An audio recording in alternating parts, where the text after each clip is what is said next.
Hey YouTube, because you requested it, my name is Robert, and I'm here to review stuff. Actually, my name would be Robert whether you requested it or not. That's me! Today's review was the only one that was requested of me since the last video came out, a game called Kuni, Wrath of the White Witch. In this game we play as a little kid named Oliver who lives in a town called Motorville with his mom. Early on in the game, our friend Philip invents a car, and we get to take it for a test drive. But one of the wheels comes off that car, sending us crashing into a river, where our mom saves us from drowning, but the strain ends up being too much for her, and she ends up dying of a heart problem. Welcome to your game, kids! Your mom's gonna die one day. While Oliver is crying in his room, one of his dolls awakens and reveals itself to be a fairy named Drippy, who tells Oliver that he's actually a powerful wizard who inherited his magical abilities from his mom, who is the great sage of another world. And Drippy needs Oliver's help to save that world from the dark Jinn Shadar. But what Drippy didn't take into account is that Oliver is a selfish prick, too busy crying over his dead mom to save an entire world. But Drippy gets Oliver's attention when he tells him that there's a chance that he can save his mom if he saves her soulmate in the other world. And thus our adventure begins. Okay, I'm not gonna lie, I had my fair share of problems with this game. But the real question is, did I like it? And to answer that question, I would tell you that I spent 270 hours playing the game. And that I am very, very single. The biggest problem I had with the game is that it couldn't tell if it was going to be a kid's game or if it was meant to be played by adults. Because the game is steeped in heavy-handed material. Your mom dies early on, there's a whole part of the game that borders on spousal abuse, and as far as I'm concerned, there's an entire city dedicated to pedophiles. In the town called Castaway Cove, the mayor was very insistent that all of the little kids in my team wear bathing suits around. You couldn't wear anything but bathing suits. It was against the law. What's that? You don't have a bathing suit? Well, follow me to my house where I will give you a bathing suit. And while you're at it, climb into this hole in my ground and put the lotion on the skin, or else it gets the hose again.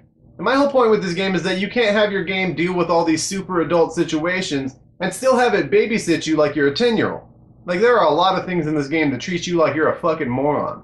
One of my favorite ones was when they introduced the concept of soulmates, that everyone in this magical world had a counterpart in Motorville. One of the first big introductions of this concept is when they meet the King of Ding Dong Dell. And yes, I feel really stupid saying that. But when they meet the King of Ding Dong Dell, he's a giant cat. And they spend about 20 minutes in the game trying to figure out who could be this giant cat's soulmate. Could it be the only other cat in the game? Yes, that's the one. The whole Shadar part of the game kind of started bothering me too.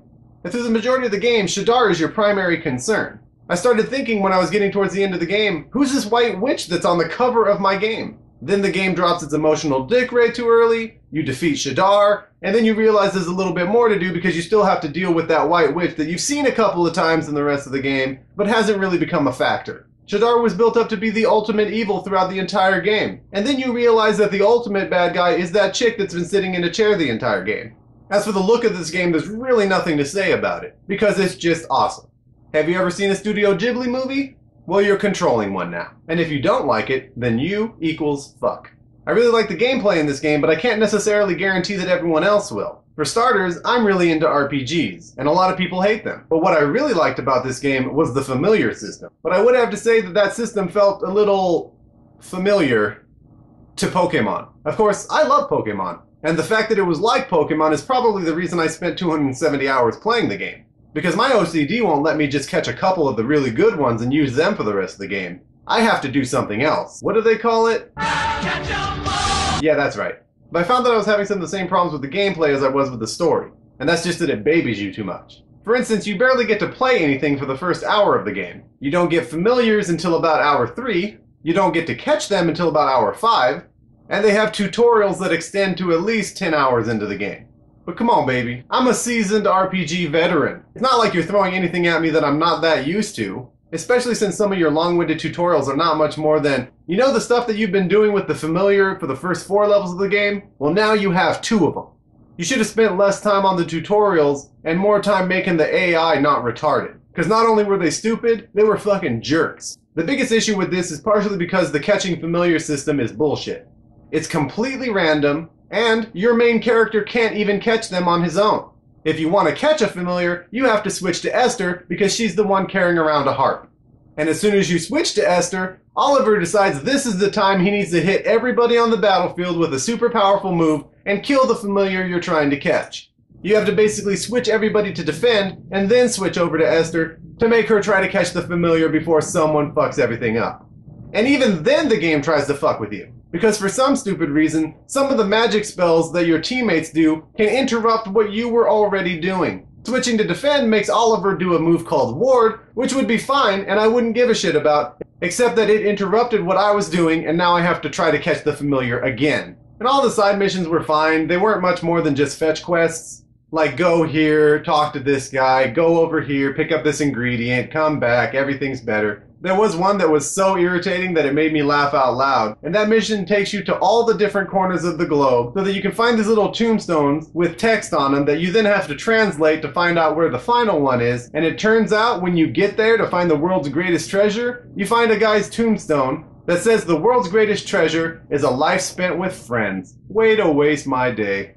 Okay, let's wrap it up on Ni no Kuni. I thought this was a fantastic game that just had a bunch of things that irritated me. The story was touching and very mature, but between the deep adult messages and all the babysitting, I couldn't tell who this game was intended for. And the same can go for the gameplay, which was fun and engaging, especially if you like Pokemon, and have the OCD need to catch them all. But the game is completely terrified of giving you any sort of a challenge. All the problems I had with this game were completely minor and forgettable, and this game is definitely worth buying. That's all for this week. Don't forget to like and comment on this video and subscribe to this channel. And seriously people, on a weekly basis I am desperately trying to figure out what I'm going to do a video on next week. So I need your suggestions. And that's what the comment bar is for. So tell me what you want to see next. So that's all for now. My name is Robert, and Ni no Kuni, Wrath of the White Witch has just been reviewed.